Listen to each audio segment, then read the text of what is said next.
warahmatullahi wabarakatuh. Alhamdulillah wassalatu wassalamu ala Muhammad ibn Abdullah wa ala alihi wa ashabihi ajma'in.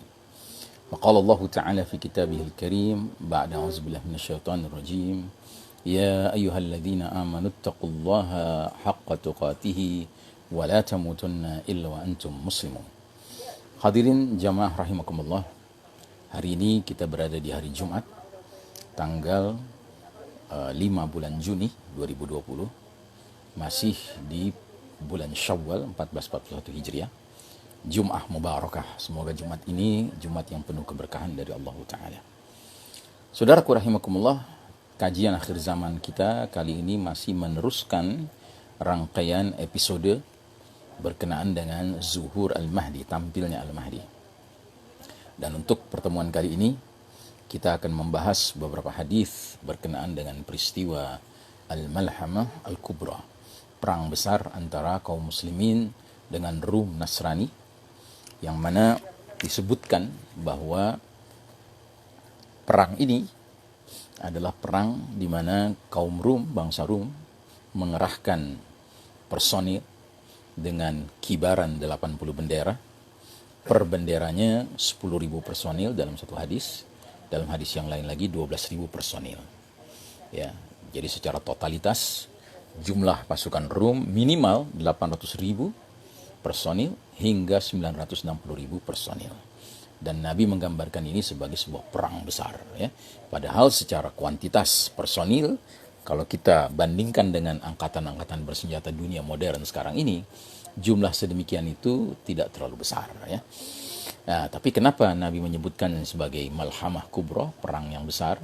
Karena pada masa itu nanti, ya, dunia ini sudah banyak mengalami bencana-bencana yang menyebabkan terjadinya massive death, ya, kematian yang massal, di mana populasi dunia sudah jauh berkurang daripada kondisi dunia sekarang. Kalau dunia sekarang penduduk planet bumi ini sekitar 7 miliar, mungkin nanti tinggal separuhnya, sepertiganya, bahkan mungkin seperempatnya, wallahu alam bissawab, sehingga pengerahan pasukan hingga hampir 1 juta itu sudah kategori perang besar ketika itu. Baik, kita lihat, ya, hadis pertama. Nabi bersabda, la taqumus sa'atu hatta yanzila ar-rumu bil a'maqi aw bidabiqin fayakhruju ilaihim jayshun minal madinati min khiyari ahli al-ardi yawma idhin. فإذا تصافوا قالت الروم خلوا بيننا وبين الذين سبوا منا نقاتلهم فيقول المسلمون لا والله لا نخلي بينكم وبين إخواننا فيقاتلونهم فينهزم ثلث لا يتوب الله عليهم أبدا ويقتل ثلثهم أفضل الشهداء عند الله wa yaftatihu ats-tsulutsu la yuftanuna abada. Ya. Tidak akan terjadi hari kiamat, kata Nabi, sehingga bangsa Rum turun ke medan perang di suatu tempat bernama A'maq atau Dabiq. Ya. A'maq atau Dabiq ini dua wilayah, dua kota yang lokasinya di Syam, Suria bagian utara. Sehingga ada sekelompok pasukan dari kota tersebut, ya, dalam hal ini Damaskus, ya, ibu kota khilafah ala minhajin nubuwah di zaman kepemimpinan Nabi Muhammad SAW, yang keluar menghadapi mereka. Mereka adalah sebaik-baik penduduk bumi ketika itu. Dan tatkala mereka berhadap-hadapan, pasukan Rum berkata, biarkanlah kami memerangi orang-orang kami yang kalian tawan. Ya. Maksud mereka adalah bangsa Rum yang telah memeluk ajaran Islam. Kaum muslimin menjawab, oh tidak, demi Allah, kami tidak akan biarkan kalian mengusik ikhwanana, saudara-saudara kami. Maka terjadilah peperangan di antara mereka. Sepertiga pasukan Islam akan melarikan diri dari medan perang itu, maka Allah tidak akan mengampuni mereka untuk selama-lamanya. Na'udzubillah min dzalik. Kita berlindung kepada Allah, jangan sampai kita masuk ke dalam pasukan Al-Mahdi yang desersi, yang meninggalkan medan peperangan karena tidak sabar, tidak mampu bertahan menghadapi derita peperangan, sehingga tidak diampuni Allah untuk selama-lamanya. Sepertiga lagi terbunuh mereka menjadi afdalus syuhada indallah, sebaik-baik para syuhada di sisi Allah Ta'ala. Sedangkan sepertiga lagi Allah berikan kemenangan kepada mereka. Mereka tidak akan tertimpa fitnah apapun untuk selamanya. Nah, jadi saudaraku rahimakumullah, demikianlah nasib pasukan Al-Mahdi yang melawan kaum Rum Nasrani, yang mana mereka terpecah menjadi 3 kelompok, ya, kelompok yang desersi, melarikan diri dari medan perang, tidak akan diampuni Allah selama-lamanya, nauzubillah min dzalik. Kelompok kedua yang menemui kematian dalam peperangan dahsyat itu, dan mereka mendapat julukan yang istimewa oleh Nabi, mereka menjadi afdalus syuhada indallah, sebaik-baik orang yang mati syahid di sisi Allah Ta'ala, ya. Sementara yang sepertiga berikutnya, yang terakhir, sisanya adalah mereka yang tidak akan tertimpa fitnah apapun untuk selamanya. Nah, yang sepertiga sisanya ini kemudian akan melakukan pembebasan Konstantiniyah. Konstantiniyah merupakan ibu kota historis dan kultural dari Rum sejak dahulu kala, yang hari ini telah berubah nama menjadi Istanbul. Disebutkan dalam hadisnya, bersabda Nabi SAW, hal sami'tum bi madinatin janibun minha fil barri wa janibun minha fil bahr. Qalu na'am ya Rasulullah. Qala la taqumu as-sa'atu hatta yaghzuha 70,000 min bani Ishaq. Fa idza ja'uha nazalu falam yuqatilu bisilahin wa lam yarmu bi sahmin. Qala la ilaha illallah wallahu akbar fayasqutu ahadu janibiha. Qala Thawru ibnu Yazid ar-Rawi la a'lamuhu illa qala alladhi fil bahr. Yaquluna ath-thaniyatu la ilaha illallah wallahu akbar fayasqutu janibuha al-akhar. Thumma yaquluna ath-thalithah la ilaha illallah wallahu akbar fayufarriju lahum fayadkhulunaha fayaghnamun. Artinya, pernahkah kalian mendengar sebuah kota yang pada satu sisinya terdapat daratan dan pada sisi yang lainnya terdapat lautan? Para sahabat menjawab, ya wahai Rasulullah. Nah, itulah kota Konstantinia, kota Konstantinopel. Nabi melanjutkan, hari kiamat tak akan terjadi sehingga kota itu diperangi oleh 70.000 orang dari keturunan Bani Ishaq. Jika mereka telah mendatanginya, mereka turun ke medan perang, akan tetapi mereka tidak memerangi dengan menggunakan senjata pedang maupun panah. Mereka hanya berucap, la ilaha illallah, Allahu Akbar. Maka salah satu sisi dari benteng Konstantinia itu pun ditaklukkan. Kemudian untuk kedua kalinya mereka mengucapkan lagi la ilaha illallah, Allahu Akbar. Maka sisi lainnya lagi ditaklukkan. Kemudian untuk ketiga kalinya mereka mengucapkan la ilaha illallah, Allahu Akbar. Maka dibukakanlah benteng pertahanan mereka sehingga mereka dapat memasukinya dan mengambil harta rampasannya. Masya Allah Ta'ala. Nah, jadi saudaraku rahimakumullah, hadis yang kedua ini menggambarkan betapa istimewanya, ya, Fathu Konstantinia, pembebasan kota Konstantinia ini, karena pasukan Al-Mahdi dalam membebaskannya ternyata tidak menggunakan senjata, baik panah maupun tombak, ya, pedang. Tapi cukup mereka dengan berzikir, dan zikirnya tahlil wa takbir, la ilaha illallah, Allahu Akbar. Satu demi satu benteng pertahanannya itu roboh dan mereka bisa memasukinya. Kita ikuti hadis yang ketiga.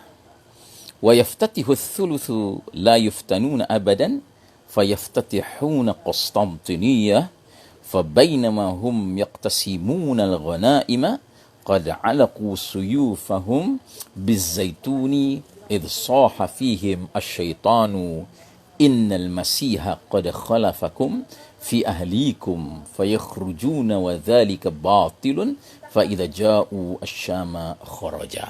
Artinya, dan sepertiga lagi Allah berikan kemenangan kepada mereka, yaitu pasukan Al-Mahdi. Ini kita terkait dengan perang Malhamah Kubra tadi, yang sepertiga yang tidak akan terfitnah itu. Nah, mereka ini Allah berikan kemenangan. Mereka tidak akan tertimpa fitnah apapun untuk selamanya. Lalu selanjutnya mereka menaklukkan Konstantinopel.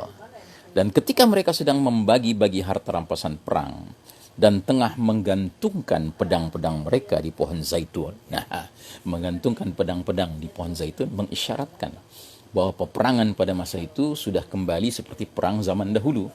Tidak lagi menggunakan senjata AK-47, M16 ya kan, atau menggunakan teknologi persenjataan mutakhir seperti yang kita kenal sekarang, karena sudah terjadi shutdown of modern technology ya.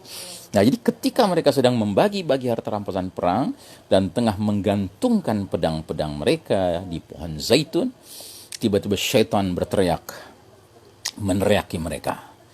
Apa dia kata? Syaitan berkata, sesungguhnya Al-Masihud Dajjal telah menguasai keluarga-keluarga kalian, ya.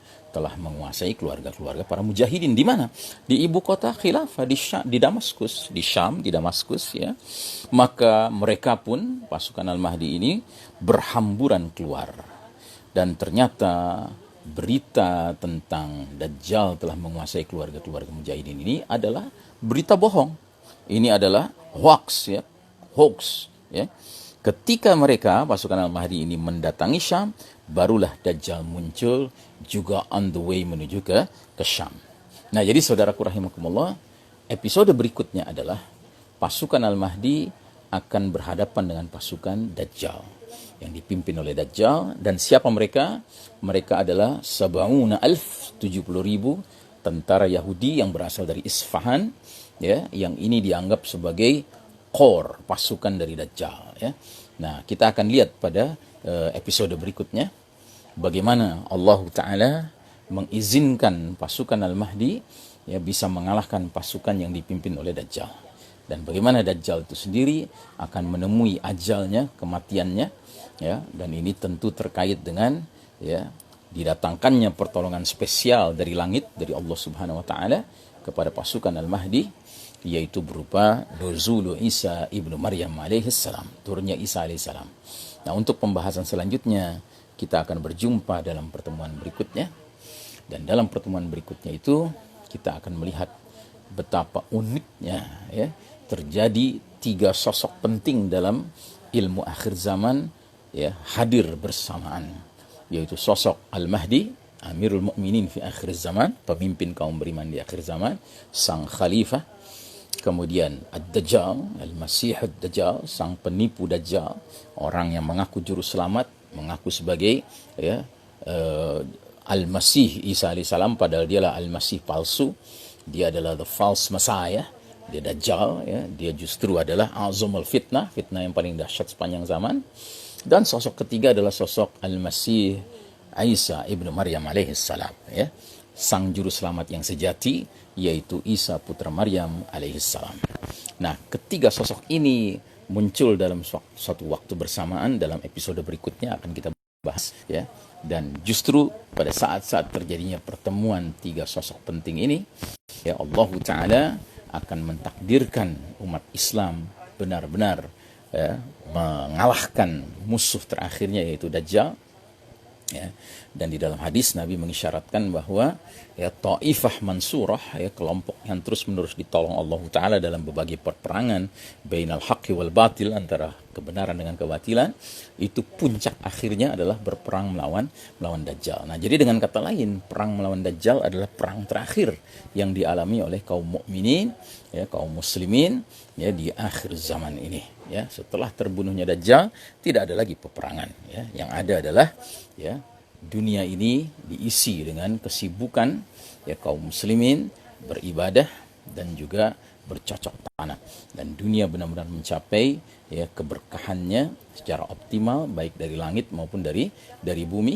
Dan saudaraku rahimakumullah, untuk itu kita akhiri kaji kita kali ini ya. Intinya adalah pada hari ini kita membahas tentang ya Fathu Konstantiniyah yang begitu istimewa karena tidak menggunakan senjata tapi cukup zikrullah. Demikian, wassallallahu ala nabiyyina Muhammadin wa ala alihi wa sahbihi wasallam tasliman. Billahi taufiq wal hidayah, al afu minkum, wassalamu alaikum warahmatullahi wabarakatuh.